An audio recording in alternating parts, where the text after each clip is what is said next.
Madam Chair, and thank you for your leadership in calling this important hearing.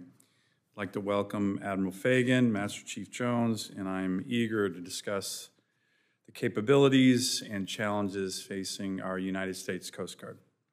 Today, we come together to assess the Coast Guard's operations, capabilities, and challenges to ensure that this indispensable military service is equipped with the resources, support, and guidance it needs to fulfill its vital role. The Coast Guard's mission set is wide-ranging and very demanding.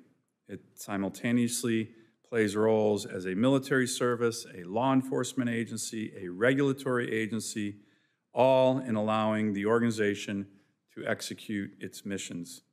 This broad mission set requires bravery, resilience, and tireless pursuit of excellence from Coast Guard men and women. I stand committed to the safety and security of our nation's waters and recognize the unwavering dedication of the men and women who serve in the United States Coast Guard.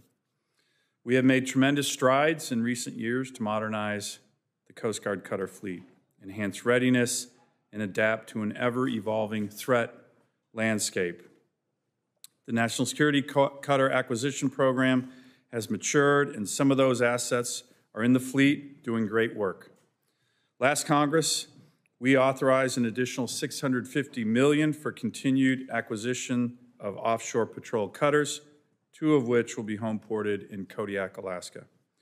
But one area where we are desperately lagging behind competitors, particularly Russia, is our ability to operate freely in the Arctic. America is an Arctic nation because of Alaska. My state is on the front line of competition in the Arctic and serves as a safeguard for the United States against such threats emanating from this critical region.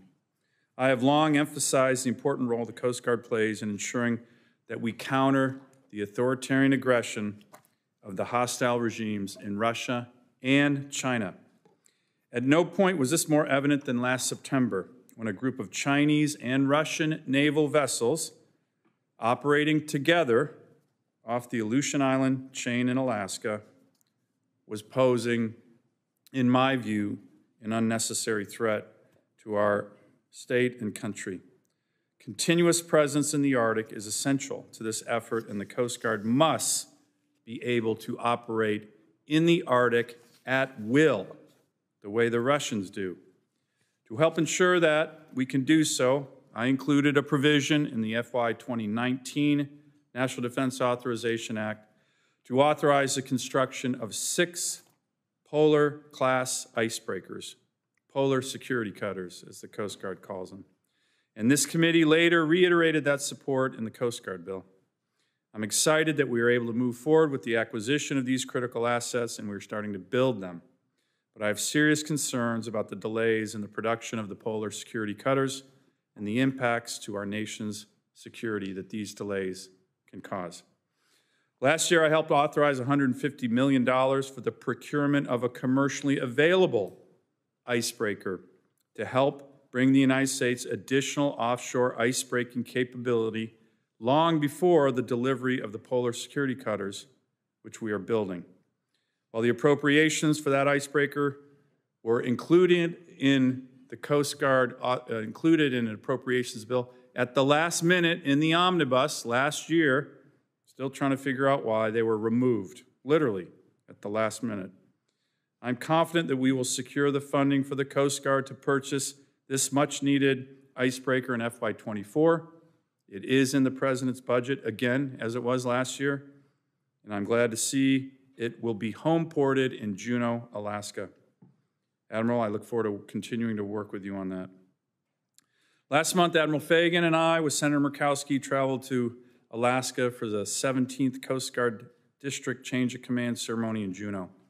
We also visited Coast Guard facilities in Cordova and Kodiak, where we saw firsthand the struggles the service was facing in recruiting and retaining members, both in its military and civilian workforce. I know that the service is working hard to address recruiting and retention issues, but there is still much work to be done. The service has missed its recruiting goals for the past 4 fiscal years and continues to struggle to keep members within the organization. Retention issues are particularly high for personnel stationed in remote areas, especially in Alaska. Admiral, you and I got to see that firsthand a couple of weeks ago. Access to healthcare providers, affordable housing, and childcare remain challenging. These challenges decrease the quality of life for Coast Guard members and may influence their decision whether to remain with the Coast Guard or not.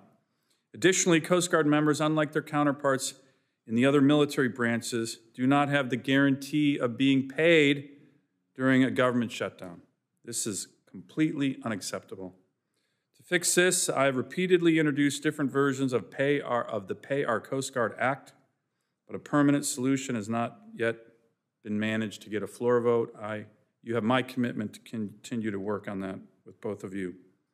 Admiral, I know that you are taking actions to address the recruiting and retention issues on your end. Be assured I'm working to do what I can to ensure the Coast Guard members will continue to get paid the way the other services do in the event of a government shutdown.